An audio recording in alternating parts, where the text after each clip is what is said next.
Dejamos una pregunta en el aire y después vamos a pasar a un testimonio que tenemos aquí con nosotros. Pero vamos a ver si podemos contestar esa preguntita que dejamos en el aire. ¿Es realmente la adicción, en el fondo, una falta de afecto, de amor? ¿Qué tú opinas como terapeuta? Bueno, yo no pienso que se deba exclusivamente a una falta de afecto. Ahora sí creo que es muy importante. Lo primero que yo quiero enfatizar es que cuando hablamos de adicción estamos hablando de una enfermedad. Estamos hablando de la enfermedad de la adicción, que puede ser adquirida por predisposición genética, cuando viene de padres que tienen problemas de adicción, o puede ser adquirida por un aumento de la tolerancia, que ya ahí se viene a llamar enfermedad adquirida, la enfermedad de la adicción adquirida. Ahora, sí es importante que el adicto dentro de sí siente lo que es un vacío existencial. Tiene muchos miedos, tiene mucha vergüenza, tiene mucha culpa, tiene mucha ira, tiene muchos sentimientos que no sabe cómo manejar. Y uno de los sentimientos que le influye es que no se siente querido. No se siente querido, pero porque realmente no se quiere a sí mismo. No se quiere a sí mismo, no se conoce a sí mismo, no sabe cómo vivir en paz consigo mismo y por ende lo refleja en sus relaciones con los demás, en sus relaciones con sus padres, busca muchos culpables en los otros, tiende a decir es que mi padre nunca me quiso, es que me maltrataron mucho y nadie quita que todo esto haya pasado y que esto te haya influido, pero ya existe un momento en donde todo el mundo tiene opciones. Tienes la opción de conocer una recuperación o tienes la opción de continuar en un consumo por este vacío existencial.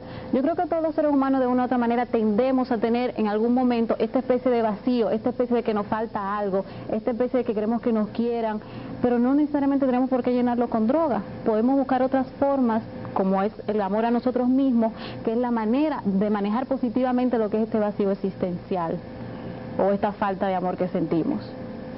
Bueno, no solamente el amor a sí mismo, ¿verdad, Marlene? El amor a sí mismo que se proyecta hacia los demás es el que hace ya la integración comunitaria del claro, pero debe de empezar con amor contigo. Porque nadie da lo que no tiene. Exactamente, la base es esa, el error es pensar lo contrario. Sin embargo, es sumamente interesante la observación de Pedro Sabe sobre el amor.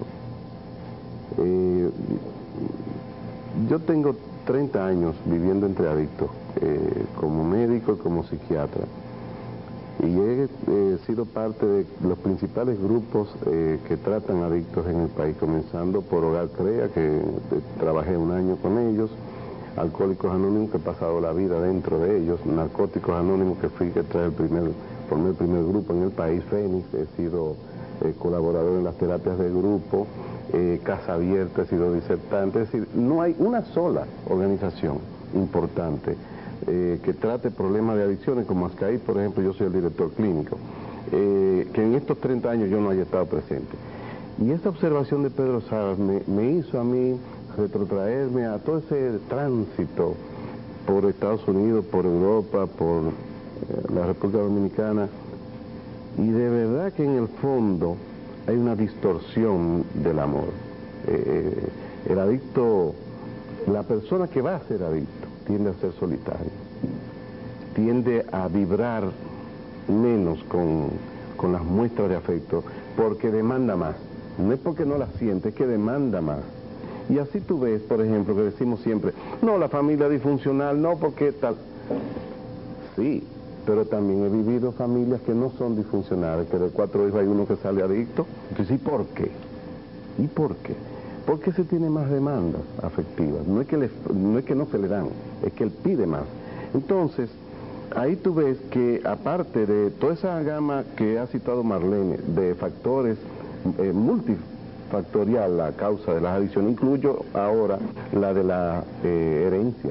Ya se sabe que donde se hereda el color de los ojos, hay un pequeño locus ahí que hace que se herede la posibilidad de ser alcohólico.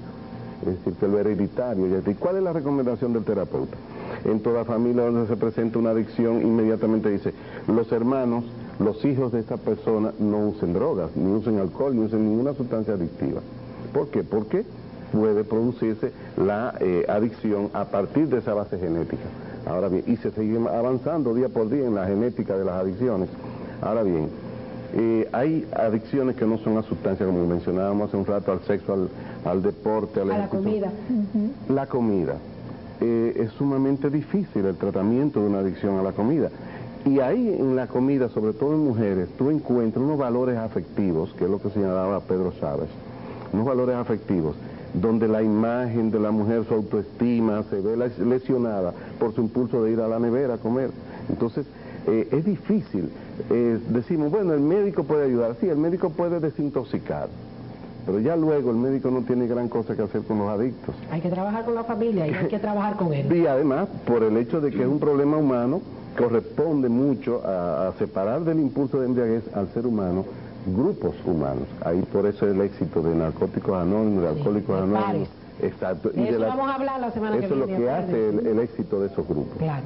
Tenemos aquí un testimonio, una persona que nos va a ayudar muchísimo a entender quizás lo que le pasa a una persona adicta. ¿Ok? Vamos a escuchar básicamente qué él nos quiere decir. ¿Cómo comenzaste con esa adicción? Yo comencé en el consumo y abuso de droga por falta de mis familiares, brindamos apoyo en cuanto al estudio.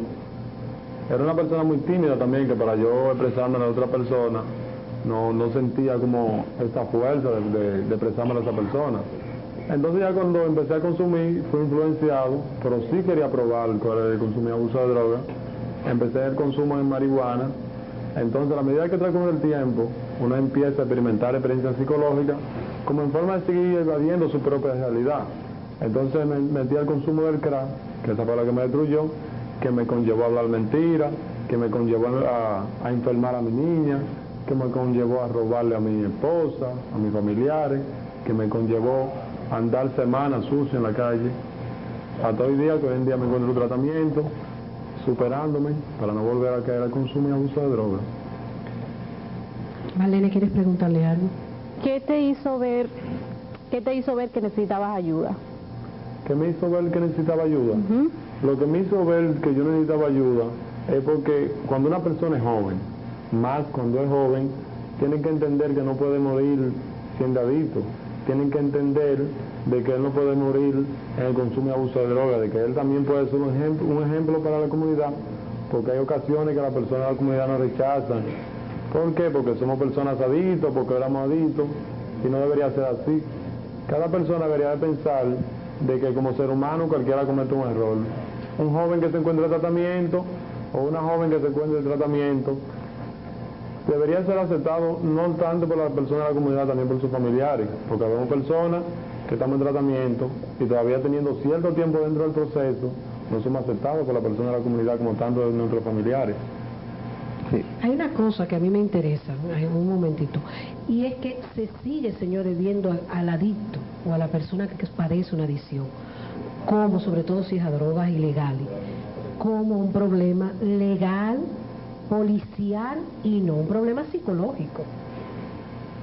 Y eso es un problema serio, porque eso también conlleva un rechazo muy grande de la sociedad, porque se le ve como un criminal y no como un enfermo.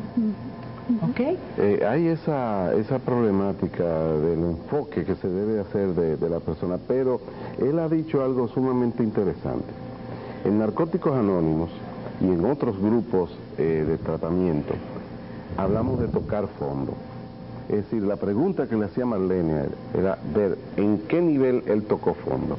Es decir, tocar fondo es cuando usted tiene una experiencia con las drogas, que usted dice, pero esto es imposible, yo no soy así, yo no puedo seguir cayendo más bajo porque ya lo que me queda es... Entonces las personas, dependiendo de su armamentarium personal, tienen diferentes niveles de fondo.